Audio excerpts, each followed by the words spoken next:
Talvez você seja cristão, talvez não, mas se você tem acompanhado as notícias, você deve ter percebido que os cristãos estão sempre no centro de polêmicas atualmente e, infelizmente, nunca por um bom motivo. Isso é uma questão que deixa muita gente desanimada e muita gente ter crise de fé, muita gente com conflitos de fé, faz inclusive com que muita gente até queira abandonar a igreja. E essas polêmicas são sempre diversificadas, mas nos últimos anos elas têm sempre girado em torno de política e ideologia. E claro que não é só isso, já que no meio disso também a gente tem muitos escândalos financeiros, escândalos de pastores, lideranças, escândalos conjugais e, ou seja, enfim, uma série de outras coisas, né? Eu não sei qual é o seu pensamento sobre isso tudo e não sei qual lado específico você defende mais, caso você defenda, mas quando eu olho para todas essas polêmicas, eu leio a minha Bíblia, eu olho para Cristo, eu vejo que tá tudo muito errado, sabe? Tá tudo muito diferente daquilo que é o evangelho de Cristo mesmo. Isso tem se tornado uma situação extremamente desmotivante, decepcionante para muita gente. Eu sei que quando a gente faz um tipo de vídeo como esse, muita gente vai aparecer aqui falando, mas é falta de fé,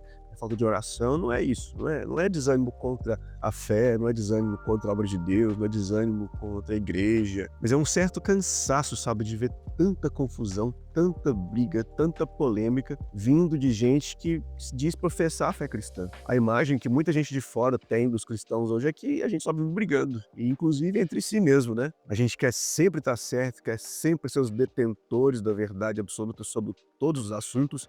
Eu nem tô falando aqui da verdade da salvação, tô falando da verdade sobre todos os assuntos, e sem espaço nenhum para diálogo ou compreensão do ponto de vista das outras pessoas. Em nome de defender a própria fé, muita gente tem se tornado o oposto de Cristo. Intolerante, violento, cheio de ódio, coisa que não vimos parte nem de Jesus e nem dos apóstolos. E tudo isso mexe muito com a fé de quem quer apenas amar Jesus e viver de forma piedosa, amando as pessoas e servindo aos irmãos. Se antes a gente só tinha que discordar entre, sei lá, fazer tatuagem ou não é pecado, ouvir música secular ou não é pecado, hoje em dia a gente está tendo que defender o próprio direito à vida, à liberdade, à paz, diante de muitos discursos de alguns dos grupos cristãos atualmente no Brasil e no mundo inteiro também. E antes que você pense que eu estou generalizando ou jogando indireta para um grupo específico, deixa eu deixar as coisas bem claras aqui. Como cristãos, a gente já está acostumado a ouvir críticas, majoritariamente sempre vieram mais à esquerda, né, com relação aos nossos valores, com relação à nossa fé, com relação a acreditar em Deus ou não, enfim. A gente já está acostumado com isso. É normal que isso venha de pessoas que não creem em Jesus. Isso sempre foi assim, mas eu não estou falando disso. Eu estou me referindo às pessoas que se dizem cristãs, mas escolheram odiar mais do que amar. Torcem pela violência, amam o poder e dinheiro e fecham os olhos para tudo de errado que acontece dentro do seu lado ideológico ou no seu lado político. E falam de liberdade, mas não é a liberdade realmente. É uma liberdade só para eles se expressarem seus discursos violentos e as suas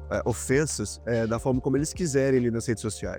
Olha, se você, assim como eu, assim como um monte de gente que eu tenho visto por aí, se vê com esse mesmo sentimento de desânimo, de, sabe, de cansaço diante de todas essas questões que nós temos visto ao redor e no Brasil e no mundo, enfim, eu quero te trazer aqui uma palavra de esperança. Primeiro que a verdade é que a gente erra, todos nós, mas nós sabemos que a nossa esperança nunca esteve nas pessoas, mas sim em Jesus. Ele é o nosso referencial. Não é político que professa o nome de Cristo, não é pastor famoso, não é influenciador gospel com bandeira de Israel, nada disso. O nosso referencial é Cristo, e quando a gente olha para Ele, lendo as Escrituras, a gente aprende realmente o que é amar, o que é servir, o que é humildade, o que é se doar pelo outro, o que é perdoar e caminhar com fé. Por mais desanimadora que seja a realidade de muitas igrejas no Brasil e no Ocidente, principalmente, nós precisamos nos lembrar que Cristo permanece o mesmo. Mesmo que apareçam vários aí falando em nome dele, mas vivendo totalmente de forma contrária, precisamos continuar olhando para Cristo. Ele não é uma decepção. Para ele, por ele que nós vivemos, por ele que nós nos movemos e existimos, assim como diz a palavra de Deus.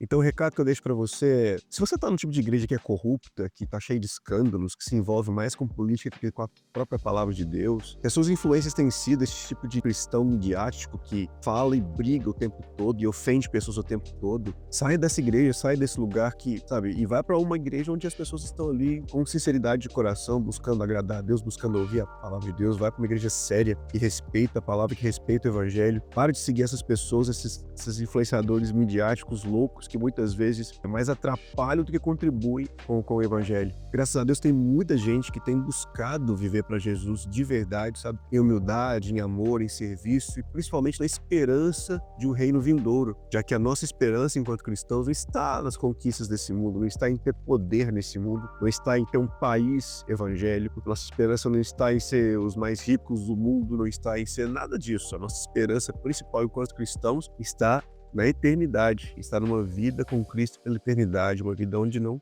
haverá mais pecado, não haverá mais choro, não haverá mais pranto, não haverá mais sofrimento. Então, caso você esteja pensando em desistir, não desista. Permaneça e saiba que quem sustenta a sua fé, mesmo que em crises, em conflitos pessoais, é o próprio Deus. Esse vídeo está bem diferente dos que eu costumo trazer por aqui. Se fez sentido para você, deixa o seu like, comenta aqui embaixo o que você pensa, claro, com respeito. E dá uma olhada nesses outros vídeos que estão aparecendo aqui do lado para você, que talvez você possa gostar muito. Um abraço para vocês, até o próximo vídeo. Tchau, tchau.